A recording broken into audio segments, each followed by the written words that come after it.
Right, this is a comparison video between the Hone Rolling Knife Sharpener and the Horl 2 Pro Knife Sharpener, Rolling Knife Sharpener.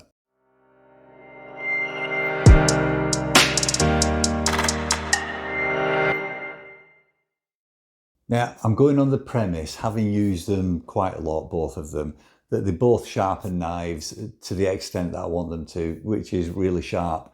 And they both do it very, very easily. They're consistent, they're quick, they're easy, it's therapeutic to use, both of them. So from that standpoint, they do exactly what it says on the tin. And now we know what the similarities are between them. Let's break it down a bit and see what the differences are between them. Before we look at the cost, let's see the huge benefit that the Horl 2 Pro has over the Hone. And this is about the only benefit that it's got. So inside this, there's gearing. So for every full turn that it does like that, although you're holding it, the discs actually spin round 3 times because of that gearing. So in effect, it should be easier than any other because the discs are spinning around 3 times, so it should sharpen 3 times faster. And it does do. Honestly, it's a miracle of engineering and technology. It's fantastic, but that's the only benefit that there is over this. So let's have a look at the cost before we go any further. This cost me £349. If I was to buy it in Europe, it would cost me €349. Horl decided to sell it me at the equivalent of the euro cost, even though there's a 20% premium with pound sterlings over the euro. So I've always been very reticent about recommending to purchase the Horl one, just because I think that thieves, and I can't say that strongly enough, I think that to sell something at a pound equivalent to the euro price is just, it's just absolutely disgusting. That is why I wouldn't buy another Horl product. It does do exactly what it should do, and it does it very, very well. However, £349 or €349, it's an awful lot of money. If we have a look at the Hone device,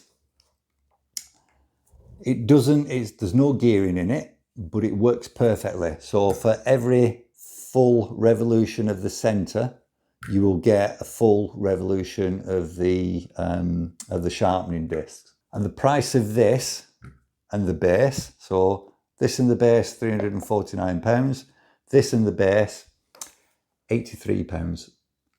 A huge difference. You can get cheaper Horl models. So the basic Horl model starts at £119, which I'm sure is €119.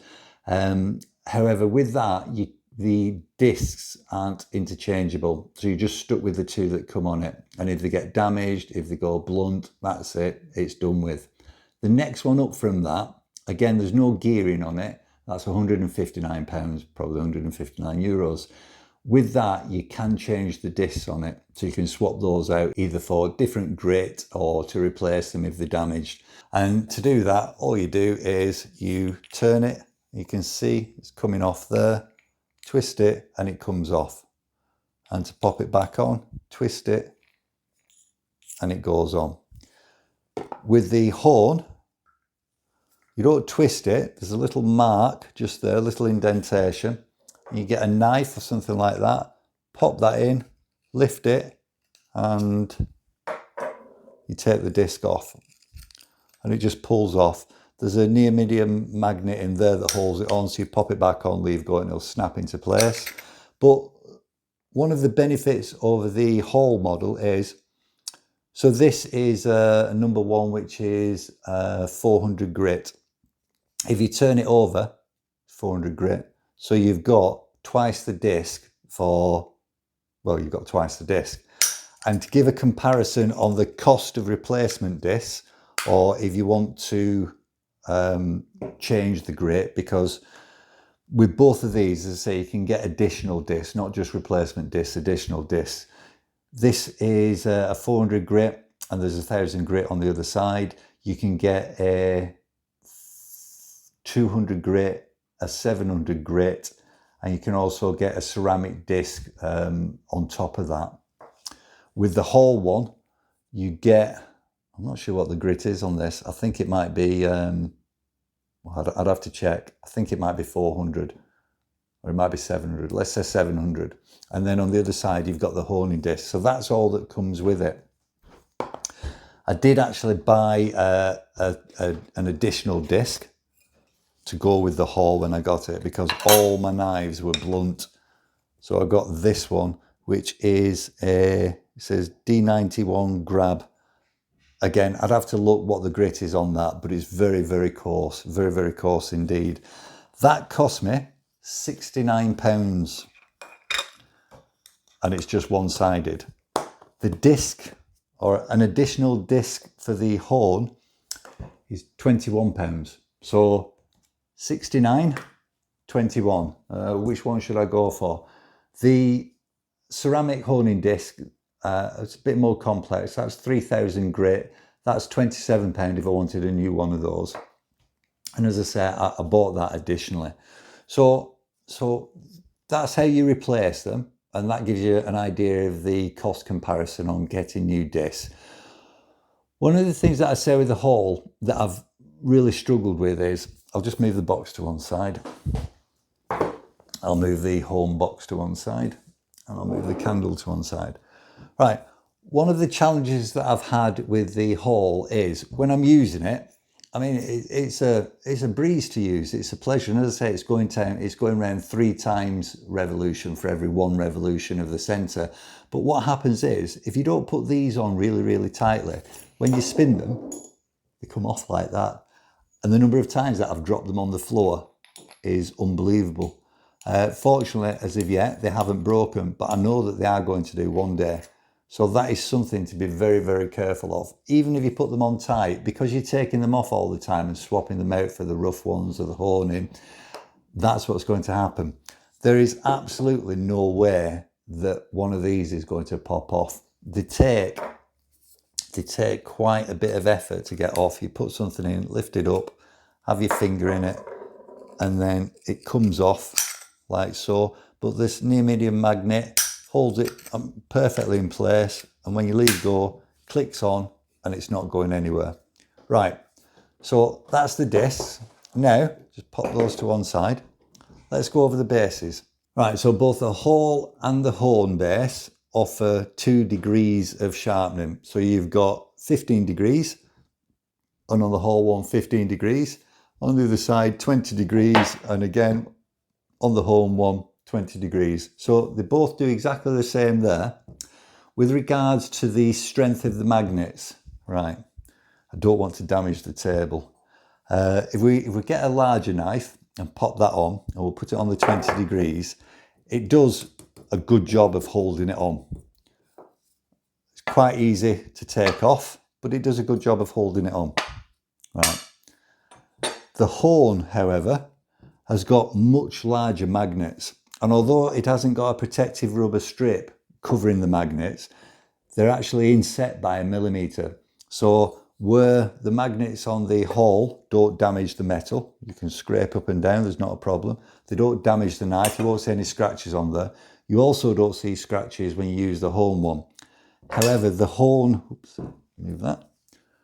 However, the Hone magnets appear to be a lot larger and a lot better. So if I put that on, that actually takes an awful lot of getting off. You can see as I'm doing it. Whereas with the Horl one, doesn't take as much. It's basically just coming off. It does what it's supposed to do. But especially with a longer knife, as you're rolling down it, you tend to find that it'll flip it like that. With the with the Hone one, it's quite a bit tougher.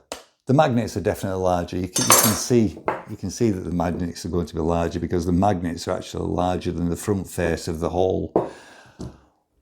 You've got those on both sides, so the 15 degree and the 20 degree are the same, 15 and 20. The additional thing that you've got with the Hone though, and this is primarily the reason why I got it, if you turn it to the side, you've also got smaller magnets, 20 and 15 degrees there. So if you were using it on a larger knife, that's that, not a problem. Take it to one side, turn it over. Now we'll go to the 20 degree.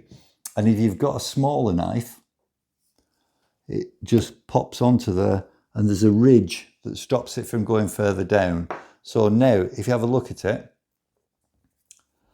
this is proud of the top of the surface there.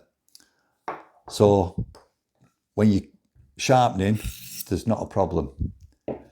If you use a smaller knife on the Horl, go to the 20 degrees and pop it on, you can see it's not proud of the surface. It goes down there. So the first thing that you've got to do is hold it. You've got to move it up.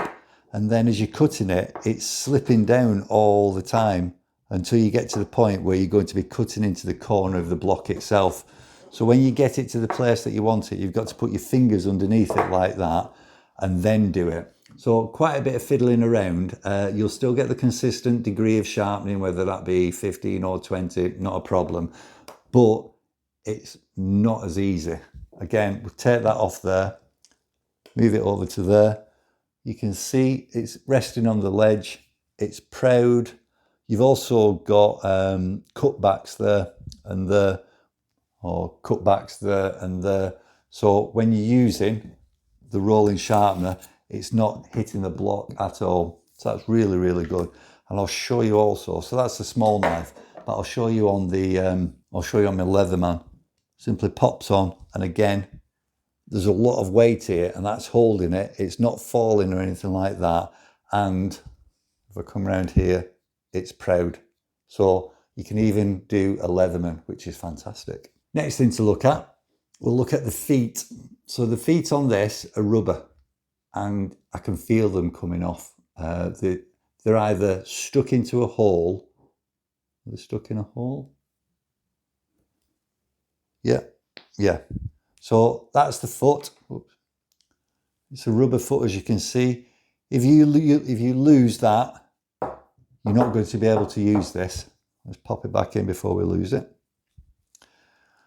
If we have a look at the Hone sharpening block, however, there's feet on the top and on the bottom, depending whether you're using for the larger knives or the smaller knives. And they're moulded into the block. It's a solid block, they're moulded in. So those feet, you're never going to lose them. And they are very sturdy. It's not going anywhere. These are good as well. That's sturdy. It's not going anywhere. So they're both equal in that aspect, but you may end up losing these. There's absolutely no way that you can lose these whatsoever. Utilising the block again. Well, as you can see, there's an indentation in the top there, just there. And if you get your Hone roller sharpener, that just pops in. Now that can sit on your work surface to your heart's content. Your knives will always be sharp, but obviously as you use them, they will dull slightly. And if you want to pick it up and just put a new edge onto it, if this is on your work surface, you pick that up, you use it, you pop it back, not a problem. With this, it's going to sit like that. You can't really put it on like that because it's going to roll off. You can buy, it's a holder for this and that. Again, more profit into Horl's pockets because you're buying it. But otherwise, that's how it's going to sit on your work surface. This is very neat, this. I do like that. That, no, not so much. So that's it. In summary, as I've said, they both do an excellent job. I haven't tried, there are plenty of other rolling sharpeners out there. Some of them I've just stayed away from because they just don't look like they're worth the money. The Horl 2 Pro, really, really nice design, really great engineering. I love the gearing that's inside it. But two things about it. It's vastly overpriced. There's a huge profit margin in that. There's a huge profit margin in all the accessories. The way the discs are interchanged, well, they come off on a regular basis when I use them. The discs are expensive, £69 for a new disc. You can get a kit which gives you additional, more of the honing ones, so the ceramic ones, very fine discs. I think that's about £127. You get 2 discs in there, and you get a leather knife strop. In comparison to the Hone one, well, as I've said, £83 out of the box. The discs, £21 each. If you want the ceramic honing disc, that's £27. You can pay for the Pro kit, which gives you every disc that they do, which is the 200, 400, 700, 1000, and the ceramic honing. All that's about, I think it's 109 or 107. Obviously, plus the unit itself. If you damage or misplace the base unit, you can get a new one of those. I'm sure you can do as well with a Horl, but it'll just cost you an arm and a leg. They both do exactly the same job. This, however, the fact that you can sharpen small knives, paring knives and things like that, and you've seen it with the Leatherman, that for me, apart from the difference in pricing, that for me it is the winner. It makes sharpening so much easier. You can sharpen small knives on the Horl 2 or on the Horl Pro. It's just quite a bit more difficult. With this, you've got the ledge, it raises the knife, makes it so much easier to cut. And on top of that, the magnets are so much better as well. So I'm not knocking the Horl 2 Pro. I really like it. But if I have a go-to now of these, normally you would go to the more expensive thing because of all the benefits that should bring you. But in all honesty, I'll go to the cheaper model. I'll go to the Hone one. It's certainly designed in Canada. I'm not sure if it's manufactured in Canada, but it probably is, in all honesty, just the same way that the Horl 2 Pro is manufactured in, I think it's Germany. I know it's a Scandinavian Nordic country.